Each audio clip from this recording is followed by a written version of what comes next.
From Plimpton Street, this is Newstalk. I'm Frank Zhou. Every 2 years, Cambridge residents and citizens gear up for a months-long race for Cambridge City Council. This fall, some 24 candidates are in the running, and they've joined a series of conversations and forums around town to get their message out to Cambridge residents and voters. 2 of them happened last week, and in the first episode of Newstalk for the 2023 to 2024 academic year, 2 of our reporters join us to talk through where the race stands and what all of this means for Cambridge. My name is Samuel P. Goldston, and I'm the Cambridge City Government reporter. My name is Julian J. Giordano, and I'm the Cambridge Elections reporter. Thank you so much, Sammy and Julian, for joining us. So I wonder then if you could start by giving us a lay of the land of the elections this year. How many candidates are running in Cambridge? We have 24 candidates running for only 9 seats on the city council. 6 of them are incumbents, but 18 of them are challengers. At the 2 forums that we had last week, 16 candidates showed up to each. Why do the elections for city council in Cambridge matter in the first place? So every week, the council meets and discusses a variety of issues, whether that's housing, environment, schools, pretty much everything that affects Canterbridgians' local life and their kids, their families. We always have a pretty robust public comment section in those hearings, so people are clearly engaged with their government, and that's really why these elections matter, because people are choosing who's going to represent them in their government for the next 2 years. Some of the issues that councillors weigh in on are affordable housing, transportation, our schools, and they make some pretty pivotal decisions. Thank you so much. So election season is in full swing, you could say. Candidates are campaigning, are putting their word out there, and a huge part of that is attending these forums and events. 2 of them happened last week. I'm curious if we could start with the one on Sunday. What was the premise of that conversation, and what were the topics that were on the table? Yeah, so there wasn't really a particular issue on the table the way that there was for the Tuesday event, but on Sunday they discussed a variety of issues. They talked about the Building Energy Use Disclosure Ordinance, BUDO, which is a mouthful, but it's basically a law that was passed in 2014 that requires reporting of emissions of certain property owners, as well as recently amended, a reduction of emissions over the next few decades. So there's a lot of discussion over whether certain entities should be exempt from that, if so, which ones. There was also discussion of the tree canopy, there was discussion of affordable housing, sort of a whole host of classic urban issues. Sounds like, then, that this was an opportunity for candidates to speak to a variety of issues alongside people who are running against them. I'm curious if, over the course of that event, there were particular remarks or positions that stood out. I think the major note of the forum was that the incumbent candidates have a much better view of BUDO than the challengers, whereas the challengers were overwhelmingly skeptical of BUDO and argued for exemptions for churches, for nonprofits, saying that it was an undue burden on organizations that were not focused on making money that should not have to reduce their emissions to such an extent. For sure. And BUDO being that ordinance that says essentially not only are we going to be reporting measurements of our emissions, but also seeking to lower them in the coming years. Exactly. There's a timetable over the next few decades of eventually reducing to net zero emissions. Thank you so much. So we also then had another event on Tuesday. It was a sort of 1-2 punch within the span of 3 days. I'm curious, what was on the table for Tuesday? The Tuesday Forum was hosted by a nonprofit group that's very active in Cambridge called A Better Cambridge, and they focus on housing. And during that forum, they asked candidates to talk about their policies on 3 separate issues. One was exclusionary zoning, the second was affordable housing, and the third was tenant protections. I'm curious if you saw any trends or conclusions that emerged on Tuesday. So the main topic of interest at the Tuesday Forum was the affordable housing overlay. This is an ordinance that was passed a couple of years ago, and that makes it cheaper and easier for developers to build affordable housing units in Cambridge. The reason that this is so contentious is that councillors are currently working to pass an amendment through the city council that would allow developers to build taller affordable housing buildings in certain areas of the city up to 15 stories. And this has been a point of division among council members and among candidates. We see the strongest divide along incumbent versus challenger lines. A lot of the incumbents support this amendment, but at the forum, we heard a lot of challengers saying that they do not fully support it and that they'd like to see height limits remain where they currently are. It's important to note, though, that we also had an incumbent who is not a big fan of the AHO. That's Patty Nolan. She made very clear that she does not think it has accomplished anything that it was supposed to, and that it's probably not really a necessary piece of legislation. Whereas on the other hand, you have an opponent like Robert Winters, who's a challenger, who's made very clear that he's opposed to it for his own reasons. He doesn't want density, and he's not particularly worried about the housing issue that it's trying to address. To the average Cambridge resident who is thinking about affordable housing and how it'll impact their city, I'm curious what the affordable housing overlay means. What does it mean that in certain areas of the city we can build taller affordable housing buildings up to 15 stories if it were to pass? Yeah, for sure. So the best place to start with this is to look at the housing situation in Cambridge. We have an affordable housing waitlist that has over 20,000 people on it. It's a huge number. It's a number that won't be able to be met anytime soon with the current rate of affordable housing construction, let alone affordable housing construction under the affordable housing overlay. The goal of these amendments is to try to create more affordable housing units, and one of the only ways to do that at a larger level is to build taller buildings. Now, much of the city of Cambridge is zoned to allow only for single-family homes or for 4-story buildings or less than 60 feet. There's all of these specific elements of the zoning code that restrict the height of buildings in many parts of the city. But the city's current zoning ordinance already allows for developers to build taller buildings in certain sections of the city, including in some of the major squares like Harvard Square and Central Square, and along major corridors like Massachusetts Avenue. What the affordable housing overlay seeks to do is allow for even taller buildings to be built in these areas, in some cases up to 15 stories tall. This will allow Cambridge to meet the demands for affordable housing, according to its proponents. At the Tuesday Forum, candidates also talked about rent control and exclusionary zoning. What's really interesting about rent control and rent stabilization, as it's been referred to at these meetings, is that it was banned across Massachusetts in 1994, and there's currently a movement in several cities, including Somerville, to try to bring it back, which would require a state-level action that returns control to cities. There's currently work from our state representative, Mike Connolly, to introduce it as a ballot question in 2024, and several of the candidates at the forum on Tuesday night mentioned that they would be interested in supporting that. Candidates also came out overwhelmingly against exclusionary zoning practices that, according to Vernon Walker, one of the candidates running as a challenger, hurt Black and brown folks in the community the most. One thing that might be of interest, not necessarily to all Cambridge residents, but certainly to Harvard students on campus, is that there is a Harvard connection to this race by way of the candidates that are running. I'm curious if we could talk a little bit about that. What are the Harvard connections here? Sure. So the most notable Harvard connection is Aya Al-Zubi from the class of 2023. She threw her hat into the ring a little over a month after graduating from the college, and she's been living in Cambridge off campus for the past year. We also have one other Harvard alum and 2 current Harvard affiliates running for city council. The Harvard alumna is Patricia Nolan, class of 1980, who is serving her second term on the council right now.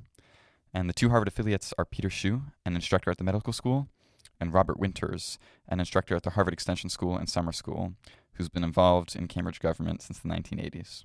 As election season continues to roll into the fall and into the coming months, I'm curious what Cambridge residents can be looking forward to when it comes to this race. I think one elephant in the room that has certainly not been addressed yet is policing.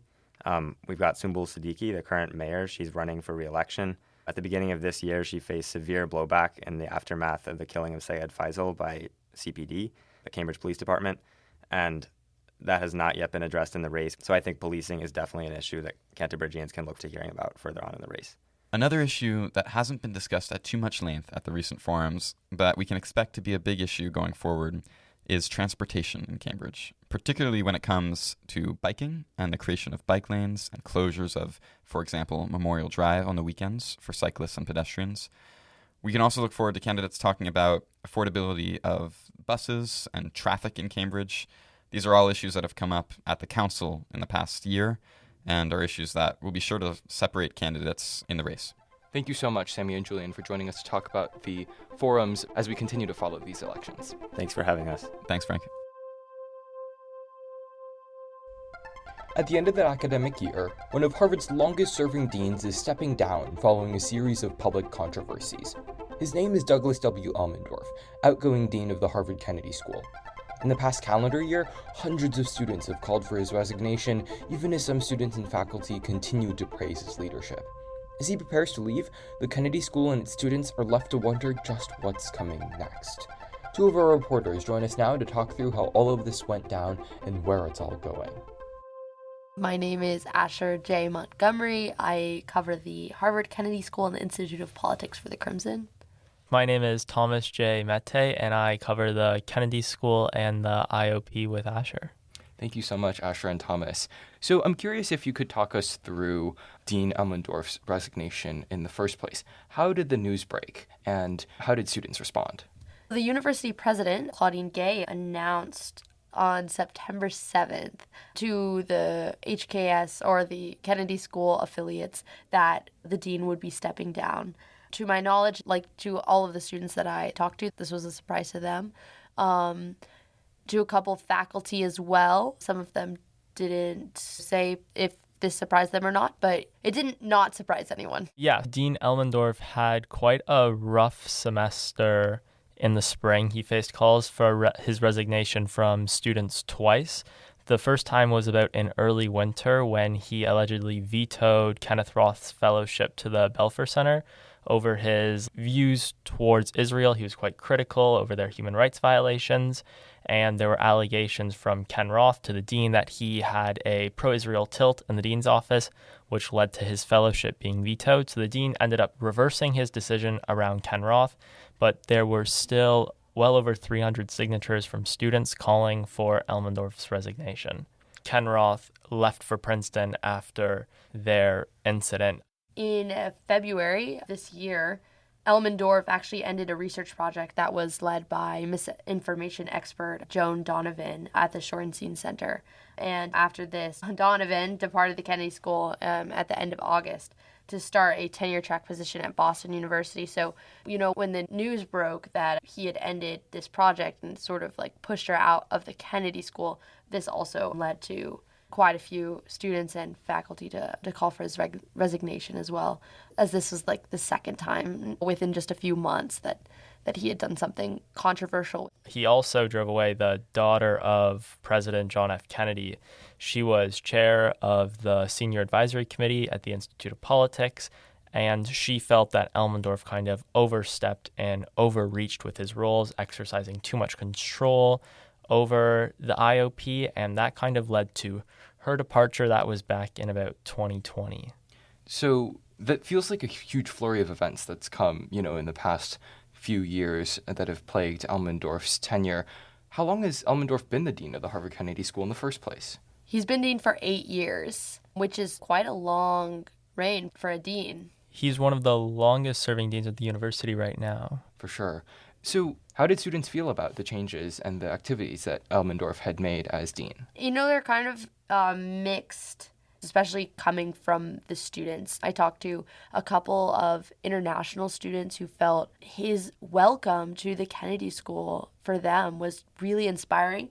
Talking about his speech during orientation was very uplifting. The Kennedy School has become more open to international students over the last 8 years that Dean Elmendorf has been dean. They were very happy to see that the MPP program is now STEM certified, which is very helpful to international students. So that's one side of it. Another side, though, is the feeling that students didn't have much of a choice in decisions that were made at the Kennedy School. The Ken Roth decision was particularly upsetting to a lot of students that had heard about it, even new students to the Kennedy School, but especially those going in to their second year. I did talk to some students, especially alum who just recently graduated. They felt very happy that the dean was deciding to step down. For sure. So his exit at the end of the academic year then means that Harvard Kennedy School has to look itself for new leadership. I'm curious what we can look to in the coming months as the dean search goes underway. The university president, Claudine Gay, we can see with her most recent appointments that she looks to those that she already knows. She doesn't go too far outside of the Harvard community. To me, that means we can expect someone who is very familiar with the Kennedy School already, not someone who will need to be too heavily trained in what the culture of the Kennedy School looks like. But these searches, they take time. They take a lot of thought. I don't see Ye as being someone who is rushing these decisions, especially given that they have till the end of the year until Dean Elmendorf steps down. It's not something that needs to be sudden. There's no interim dean. That's what I expect. And Elmendorf himself is also engaged in a number of activities following the announcement of his stepping down. I'm curious where he's going next and what he's been up to since news broke. So most recently, Elmendorf was at the JFK Jr. Forum under the Institute of Politics. So he introduced the governor of Utah, and he actually discussed a lot about candid conversations and finding like that ability to disagree in our public discourse. And that's something interesting. We talked to Dean Elmendorf last spring, and he said that candid conversations within the Kennedy School is something he can't wave a magic wand to happen. So I think as he's like going into this year, speaking about the governor and like kicking off that event is kind of showing he's trying to like get this year off to a better start than he had last semester, and maybe turning the page on the Ken Roth controversy, the Joan Donovan controversy, and looking to build more of a space at the Kennedy School that is for like open political discourse. This is definitely a time he's going to try to cement his legacy with positive accomplishments he had within the Kennedy School. So he established the first Office of Diversity and Inclusion at the Kennedy School, which was very well received. And he's also garnered a lot of praise when Asher was talking to professors about his handling of the pandemic. And even Harvard President Claudine Gay has said during particularly difficult political times, especially with the rise of extremism on like the political landscape and political polarization, Dean Elmendorf has kind of made the Kennedy School a safe space, and there's still that beacon for public policy. People still come to the Harvard Kennedy School because it's regarded as one of the best. And I think going forward, Dean Elmendorf is really going to want to build off of those positives as he enters his last year. As Elmendorf prepares for his departure at the end of the school year, he's thinking about not just how he approaches his legacy building, but also where he's moving next. I'm curious what we can expect out of him. Well, Dean Elmendorf had a whole nother life in a professional sense before joining the Harvard Kennedy School. He was a dedicated public servant and esteemed economist. He was director of the Congressional Budgetary Office and a top economist at the Federal Reserve. He's planning to stay at the Kennedy School and continue teaching. He's wrote out in his statement when he announced he was stepping down that he's looking forward to teaching about economic policy and engaging with students. This is still an opportunity for students at the Kennedy School and the faculty to have one of the top economic minds in the country still working with students. Thank you so much, Asher and Thomas, for joining us to dissect Elmendorf's departure as Kennedy School Dean and what's next. Thank you so much for having us. Thank you, Frank. Newstalk is hosted by Frank S. Zhou. Our producers are Gina H. Cho and Frank S. Zhou. Our multimedia chairs are Joey Huang and Julian J. Giordano. Our managing editor is Brandon L. Kingdollar. Music in this episode comes from freesound.org. From 14 Plimpton Street, this is Newstalk.